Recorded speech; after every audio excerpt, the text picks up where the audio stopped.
So, welcome, season 2, Journey to Esquire, the podcast. I'm Jocelyn Hardrick, the founder and president of Diversity Access Pipeline, Inc., the nonprofit corporation that runs Journey to Esquire, the podcast, and our other great programs, Journey to Esquire, the scholarship and leadership program, and Journey to Esquire, the blog.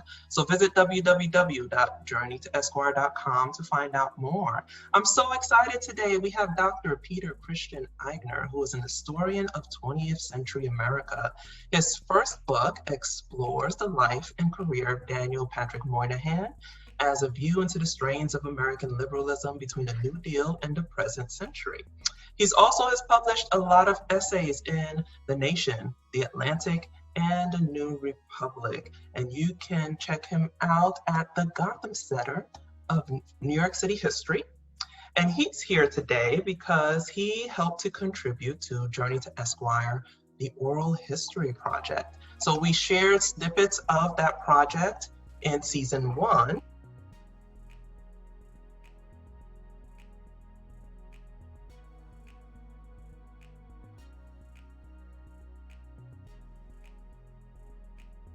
But before I started that program, I had to kind of figure out what I was going to do. So we're going to talk about that a little later, how Dr. Aigner got involved. So welcome, Dr. Aigner. How are you? I'm very well, thank you. I'm still trying to get past the weirdness of Dr. Aigner. Yeah, I know. I felt that way when I became a lawyer. Everyone's like, counselor, and you turn around like, who are they talking to? I'm like, oh, that's me. I'm the lawyer.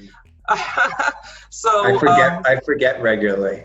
I know, and then I'm a friend of yours, so it does feel weird to say Dr. Aigner, but I love calling my friends Doctor and Esquire because I'm so proud of them, and I'm looking forward to like the students in the program. I'm like, I can't wait to call you counselor. So tell us a little bit about what you do with the Gotham Center and what the Gotham Center is. Sure. So I'm the director at the Gotham Center for New York City History, which is the only academic institution that's devoted to New York City history in the country. We're 20 years old now. It was founded shortly after Mike Wallace, our founder and first director, published with Edwin Burroughs the classic Gotham History of New York to 1898, when the 5 boroughs became New York City. That was the first in what is now a trilogy that he's been working on. But the institution was created at a time when there was a real need in the city to have some sort of organization that would network and support all the historians and folks working in public history, trying to raise awareness about New York City's really unparalleled contributions to the development of the country. So the Gotham Center is maybe the one place where we don't shy away from saying New York City, is not the center of the world, but is from just an objectively historical perspective. We often say that New York City is the best lens on which to look at American development. We have live events, and we do K-12 programming as well. We are working on online classes right now. We are we're set to do walking tours this summer until events overtook us, and then we have blogs and podcasts and the like, and we're working on our first tourism app, and then we have a bunch of research programs as well, so workshops, seminars, research grants, writing fellowships, etc.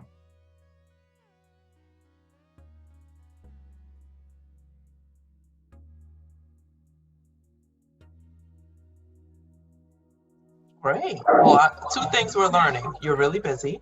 And you're based in... You knew that, yes. You're based in New York City. So you and I went to college together at Fordham University. That's where we met.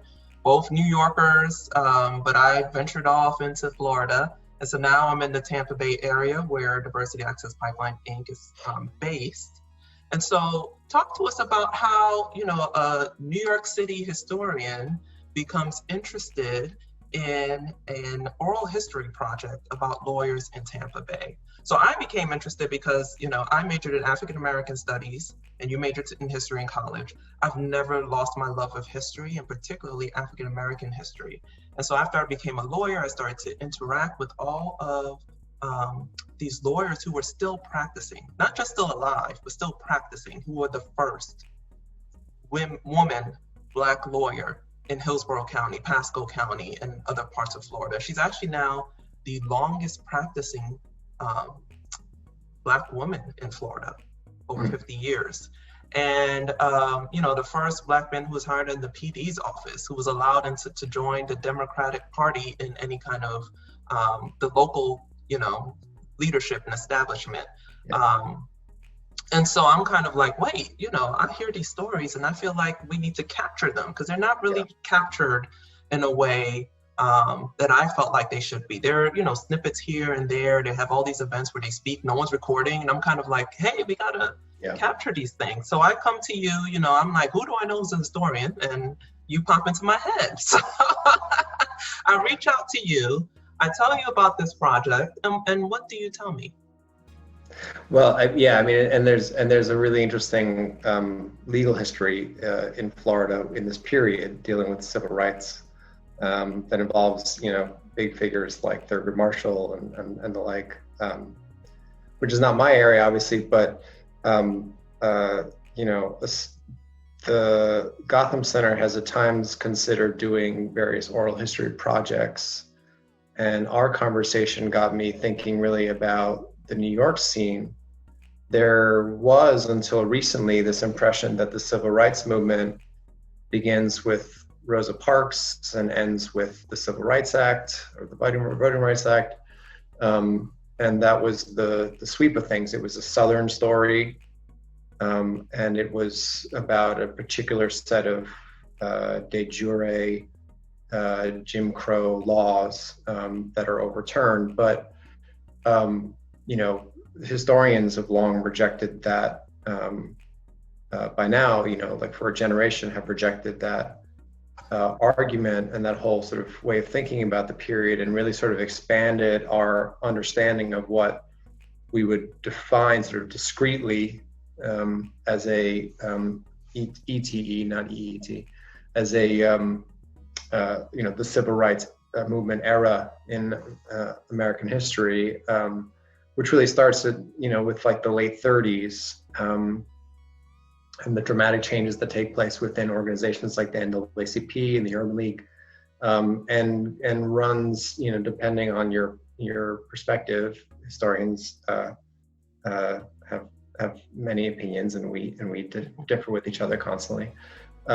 Running through the early 70s or later. So I thought about whether we might do the same, which then got me realizing that the major sort of collections we have of oral history tend to sort of privilege, which is sort of true across the board, tends to sort of privilege like the elites, even in these very grassroots organizations. And so I think the work that you're doing is really, really important.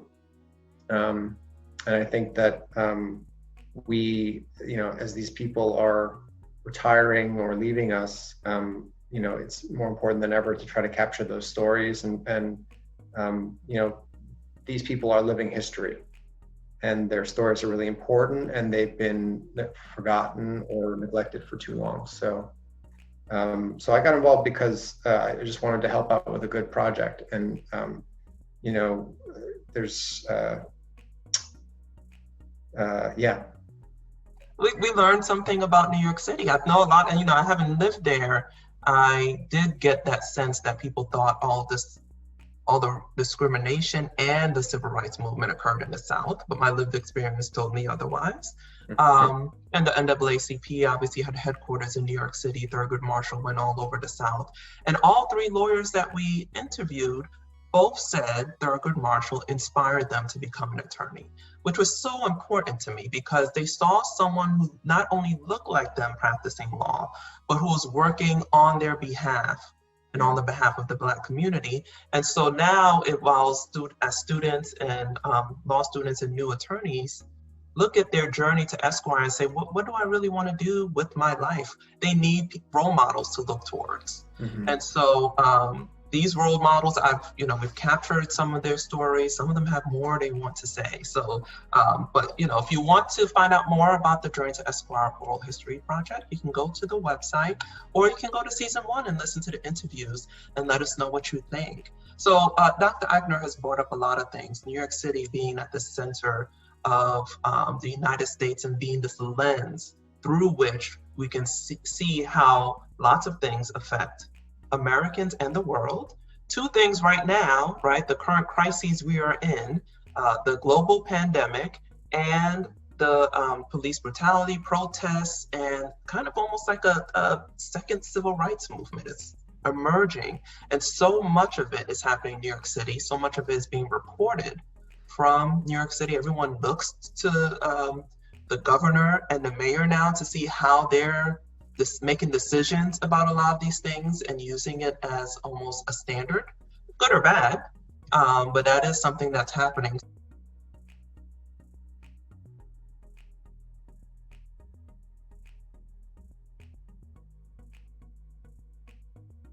So talk to us about, people are interested about learning more about the current state of affairs. What, to just get better informed, whether it's about global pandemics or about the civil rights movement or treatment of Black people in America or people of color. Generally speaking, what would you say the kind of sources they should be turning to? Yeah, well, I mean, just briefly, I don't want to sort of come across as like chauvinistic about the New York City thing, but even though I'm the Gotham Center director, but I mean, this history matters exactly for the reason you stated before about like good or bad. We sort of set the template. That was true with some of these issues dealing with civil rights. It's been true for a whole wide range of other issues. And so what happens in places like New York has this sort of knock-on effect, because it does historically have the effect of sort of setting a bar too low or too, I don't know about too high, but it sets the bar. To the question of how to sort of go about thinking about the moment and where to sort of look for resources, this is one of those moments where I really regret how isolated academic research is. I said to my grandfather, who reliably purchases every historical book on the New York Times bestseller list, that it's a vanishingly small number of books that end up in the Barnes and Nobles of the country when it comes to history. The vast majority of it is put out by academic presses for academic audiences, and hence the ivory tower metaphor. So there's a tremendous amount of research out there that, it's not always well written. It's, we're researchers and not writers necessarily.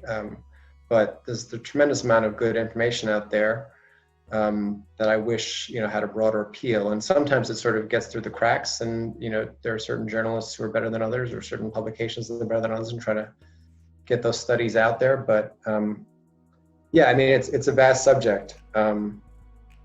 Yeah, and so a lot of people find it overwhelming. Where would you suggest that they start? So I have been recommending, to the question of police brutality, I have been recommending that people look at a book by Alex Vitale called The End of Policing. This is a short little primer put out by a CUNY professor who's a criminologist who has been engaged with this issue for a very, very long time. The point of the book, really, it's a primer, so it sort of deals with a lot of different aspects of this issue. It's meant to sort of like summarize in a very publicly accessible way, which is why I'm recommending it, the different sort of features of this debate. But one of the things that I think is most useful about it is it's not just understanding the problem and what's driving the problem that could always use more light than heat. It's the solutions that get put forward, which, when you take that long view, and this comes across in Taylor's book as well, a lot of the things that are purported as solutions, whether, sincerely or not, by various actors, whether consciously or not, they're not new, and they're not necessarily data driven. In fact, that's the main sort of, value, I think, of Vitale's book is it says that a lot of these solutions actually just don't hold up. on the metrics, and that there are ways to essentially sidestep what the people who are often involved in these protests are saying is the problem, which is not just the sort of the end result of the brutality, but also the context in which this thing constantly happens. This violence constantly happens. Okay, and then for people who want even just more information, they feel like they just woke up to these inequities. And like you said, they have a sense of it, but not how deep it goes, not how long it's been around. And they're realizing they really didn't learn a lot, even if they went all the way to college. Most of other people's histories were just pretty much glossed over or ignored. What do you recommend? Are there history resources, or are there things on your website, certain history books, that they can just, even like you said, a primer, because it is overwhelming. So they just might want some context. Anything that you would recommend? I mean, it's a vast literature. It's necessarily vast because the history is so large. I mean, it's very strange to me that this resistance to understanding how large this history is to our country.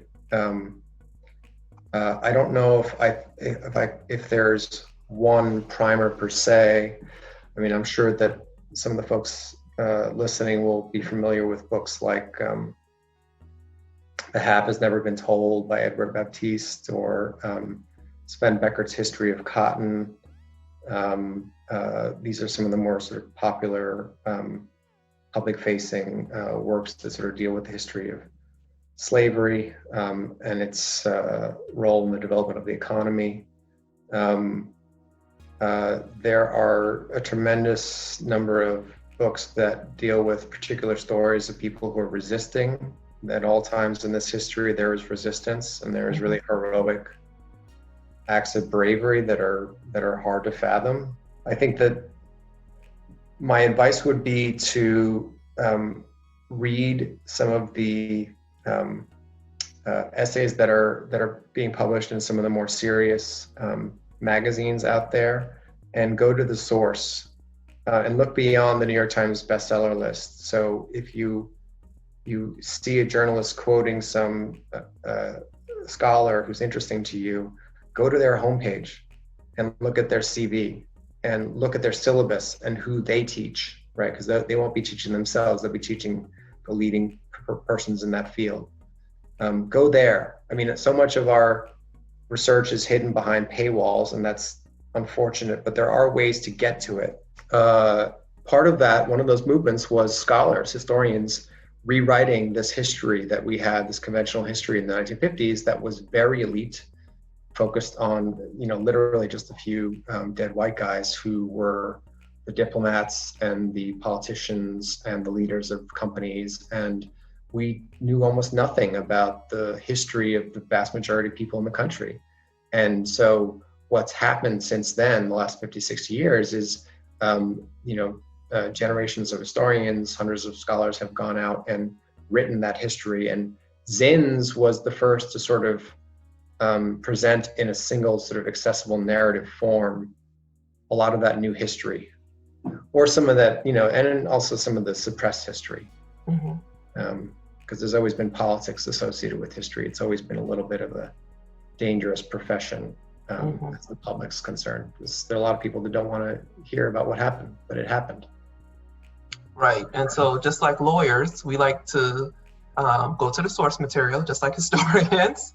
We have to work on making our work accessible, right? Because one of the things as lawyers, particularly those who litigate, going for juries, have to do is translate all the stuff that's happening into a bite-sized chunk that their audience can take in and make a decision about. And so that's why I said, let's find something accessible. So we agree on Zinn as a primer, it really is just, this is in contrast to everything I learned up to this point. Now that I know there's like a different side of this story, what else am I interested in? And then you can go from there.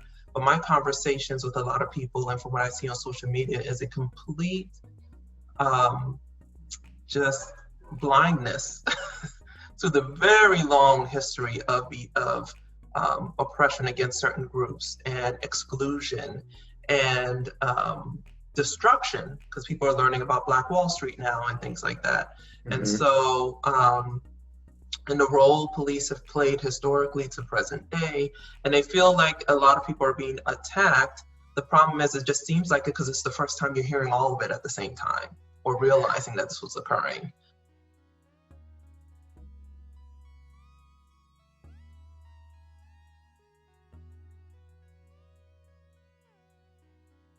So where can people get more information about you, your book, the Gotham Center, because you've shared a lot of great information about New York City history. So for those people who are interested in that, but then also your book.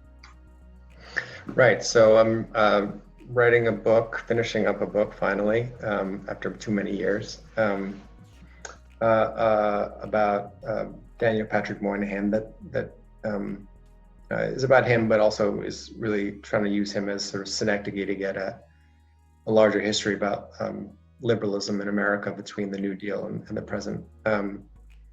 I should be finishing that up soon. I've published a few things, as you said at the outset. They can get a taste of some of that research, and I hope to be publishing a lot more soon. The day job has been very taxing, but very rewarding.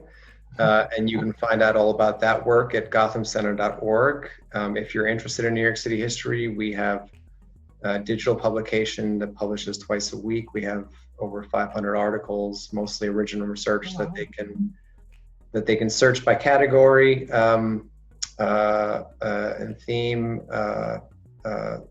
to get a deep dive. We have podcasts and the like.